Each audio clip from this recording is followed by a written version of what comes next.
TV Harian Nasional adalah media yang mengangkat dan menyajikan perkembangan seputar politik dan hukum, ekonomi, pariwisata, pendidikan dan budaya, serta pertanian dan perkebunan.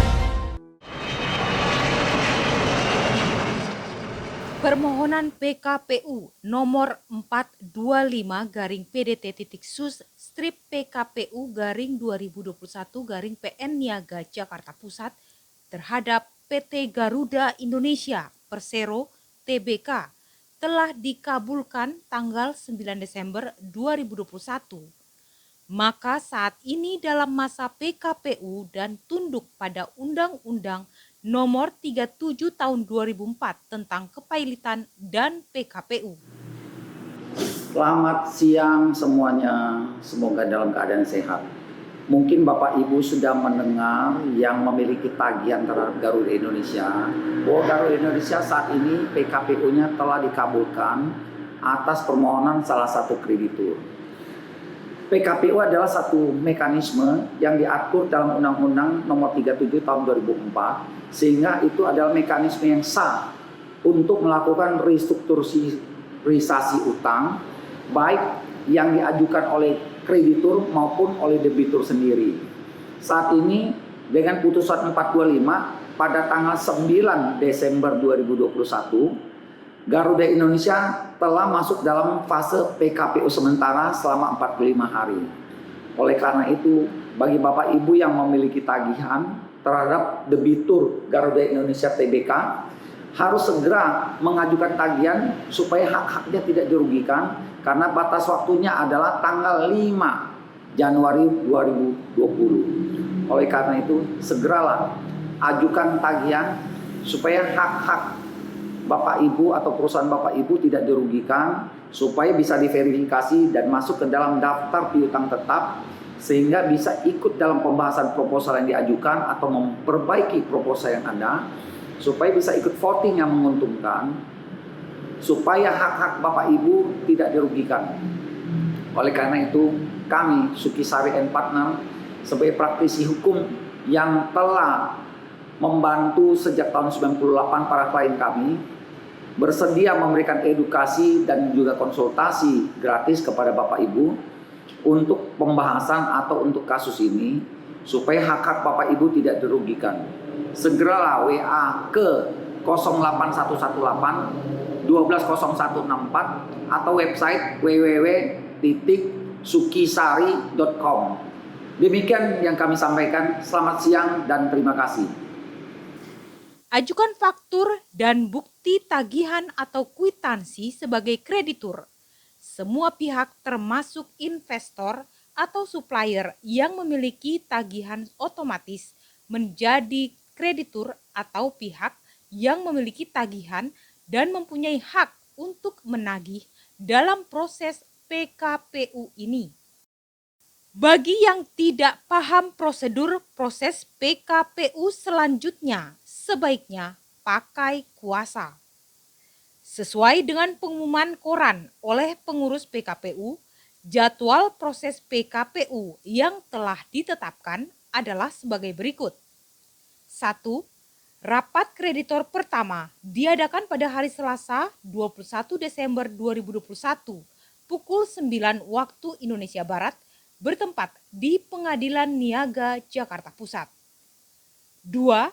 Batas akhir pengajuan tagihan diadakan pada hari Rabu 5 Januari 2022 pukul 17 waktu Indonesia Barat bertempat di kantor tim pengurus PT Garuda Indonesia.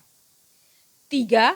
Rapat praverifikasi pencocokan piutang diadakan pada hari Rabu 19 Januari 2022 pukul 9 waktu Indonesia Barat bertempat di Pengadilan Niaga Jakarta Pusat. 4. Rapat pencocokan piutang diadakan pada hari Rabu 19 Januari 2022 pukul 9 waktu Indonesia Barat bertempat di Pengadilan Niaga Jakarta Pusat. 5. Rapat pembahasan rencana perdamaian dan rapat pemungutan suara atau voting diadakan pada hari Kamis 20 Januari 2022 pukul 9 waktu Indonesia Barat bertempat di Pengadilan Niaga, Jakarta Pusat. 6. Sidang permusyawaratan Majelis Hakim diadakan pada hari Jumat 21 Januari 2022 pukul 10 sampai dengan 17 waktu Indonesia Barat bertempat di Pengadilan Niaga, Jakarta Pusat. Bagi yang mau dibantu kuasa, kami mengawal skop kuasa lengkap. 1. Edit dan cetak versi Word dokumen atau cetak dan tulis tangan versi PDF file. PPJH atau Perjanjian Pemberian Jasa Hukum, satu set ditempel materai dan tanda tangan di sisi pemberi kuasa dan satu set ditempel materai dan tanda tangan di sisi pemberi kuasa. Paraf setiap halaman yang tanpa tanda tangan. Surat kuasa 2 set keduanya ditempel materai dan keduanya ditandatangani di sisi pemberi kuasa, jangan pernah ditandatangani di sisi penerima kuasa. Paraf setiap halaman yang tanpa tanda tangan. Daftar tagihan 2 set ditanda tangan tanpa materai. Lampirkan fotokopi kwitansi atau tagihan perjanjian kerjasama dan dokumen pendukung lainnya sebanyak 2 set. 2. Jika PT atau CV harus lampirkan 1 kopi akta pendirian 2 set, 2 kopi akta susunan direksi terakhir 2 set, 3 kopi KTP direktor 2 set. 3. Kirimkan ke alamat di bawah dengan JNE Express atau GoSend. Alamat kirim dokumen dengan GoSend, JNE atau drop ke 1. Sukisari SH, Tower Beach, Unit 15D, Taman Anggrek Residence, Jalan Tanjung Duren Timur 2, Jakarta Barat, 11470, belakang Mall Taman Anggrek. Drop resepsionis lobby atau 2. Sukisari SH, CV Murtantes, Jalan Inspeksi Kalimalang nomor 5, Kampung Cibening, RT 001-014, Jati Bening 17412. Skop kuasa lengkap 1. Pada saat PKPU sementara atau 45 hari. Mengajukan tagihan kepada tim pengurus, menghadiri undangan rapat kreditur oleh pengurus, ikut dalam rapat kreditor dan rapat permusyawaratan hakim, melakukan pencocokan tagihan, ikut dalam pembahasan rencana perdamaian yang diajukan oleh debitor apabila ada, rapat penentuan PKPU tetap, ikut dalam penentuan suara kreditur, dan lain-lain tindakan yang telah ditentukan oleh undang-undang. Mengusulkan perpanjangan menjadi PKPU tetap sesuai dengan waktu yang mencukupi apabila proposal perdamaian masih tidak menguntungkan. Jika terjadi perdamaian, maka akan dikawal sampai dana kembali. 2. PKPU tetap maksimal 270 hari. Jika terjadi perpanjangan PKPU menjadi PKPU tetap, maka dilanjutkan prosesnya.